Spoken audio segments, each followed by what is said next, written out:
Hello friends, मैं राजवीर आपका स्वागत करता हूं केदारनाथ कैरियर पॉइंट पर। फ्रेंड्स, हमारे पड़ोसी देश पाकिस्तान ने पिछले साल ब्रिक्स में शामिल होने के लिए औपचारिक रूप से आवेदन किया था। पाकिस्तान की जो सबसे बड़ी उम्मीद थी वो चाइना और रसिया से थी। चीन ने पाकिस्तान को इस बात का पूरा भरोसा दिया था और रूस ने भी चाइना की इस बात का समर्थन किया था।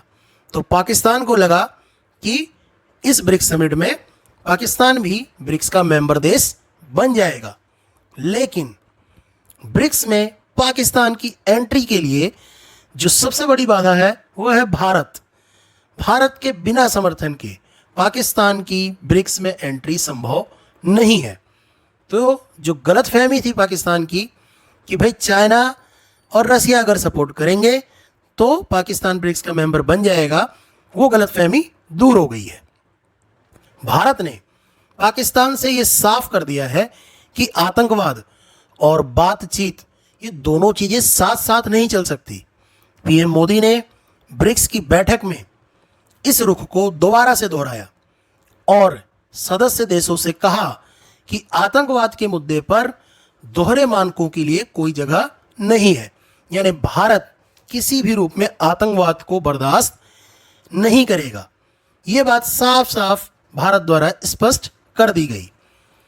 अब पाकिस्तान को ये उम्मीद थी कि भारत के विरोध के बावजूद भी रूस और चीन का अगर समर्थन मिल जाता है तो पाकिस्तान के लिए जो ब्रिक्स में शामिल होने की राह है वो आसान हो जाएगी। लेकिन ब्रिक्स समिट में जब पीएम मोदी और चाइनीज प्रेसिडेंट शी जिनपिंग आपस में बैठे और अपने रिश्तों में जो जमी हुई बर्फ है उसको पिघलाने का काम किया तो पाकिस्तान की जो रही सही उम्मीदें थी वो भी धूमिल हो गई। जी हाँ दोस्तों, इस बार 16वें ब्रिक्स शिखर सम्मेलन में पीएम मोदी ने जो 9 सदस्यीय समूह है ब्रिक्स, उसमें पाकिस्तान के प्रवेश के लिए जो रूस और चीन का मौन समर्थन था उसका भी परोक्ष रूप से उल्लेख किया। लेकिन साथ ही साथ ये कहा कि ब्रिक्स के संस्थापक सदस्यों, जिसमें भारत भी शामिल है, उन सभी सदस्यों के विचारों का सम्मान किया जाना चाहिए। इससे यह बात स्पष्ट हो गई कि भारत की मर्जी के बिना पाकिस्तान की ब्रिक्स में एंट्री संभव नहीं है। चाहे पाकिस्तान को रसिया और चाइना दोनों का समर्थन मिल जाए, लेकिन भारत की सहमति के बिना पाकिस्तान की ब्रिक्स में एंट्री संभव हो पाना बहुत मुश्किल है।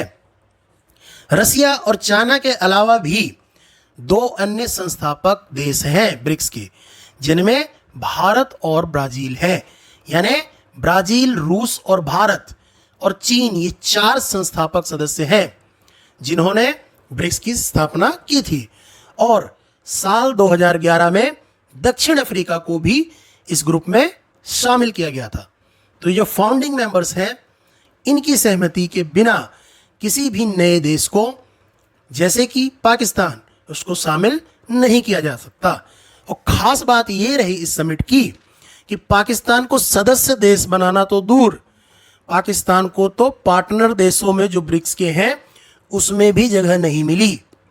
तो भारत को इग्नोर करके पाकिस्तान किसी भी हालत में ब्रिक्स में शामिल नहीं हो सकता।